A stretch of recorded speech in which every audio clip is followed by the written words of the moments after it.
Cyber ટેરરિઝમની પ્રવૃત્તિ કરનાર એક સગીર સહિત 2 આરોપીની નડિયાદથી ગુજરાત એટીએસે કરી ધરપકડ। નડિયાદનો જશીમ અંસારી અને એક સગીર પર દેશ વિરોધી પ્રવૃત્તિ કરવાનો આરોપ છે। એટીએસની ટીમે આરોપીઓ પાસેથી ડિજિટલ પુરાવા પણ જપ્ત કર્યા। એટીએસ મુજબ બંને આરોપીઓનો સરકારી વેબસાઇટ પર હુમલો કરવાનું ષડયંત્ર હતું। 7 મેએ બંને આરોપીએ 20થી વધુ સાયબર એટેક કર્યા હોવાનું પણ ખુલાસો થયો। બંને આરોપીઓ ઓનલાઈન વેબસાઇટ હેક કરતા શીખ્યા હતા અને એપ્રિલ મહિનામાં આરોપીઓએ 50 જેટલી વેબસાઇટ પર સાયબર એટેક કર્યો હતો।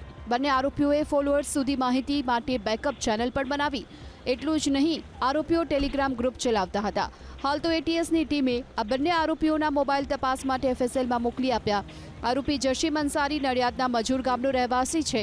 જશીમના પિતા નડિયાદમાં ગેરેજ ચલાવે છે। જોકે જશીમ અંસારીની ધરપકડ બાદ પરિવારના સભ્યો પણ કંઈ બોલવા તૈયાર નથી। સાયબર ટેરરિઝમની પ્રવૃત્તિ કરનાર એક સગીર સહિત 2 આરોપીની નડિયાદથી ગુજરાત એટીએસે કરી ધરપકડ।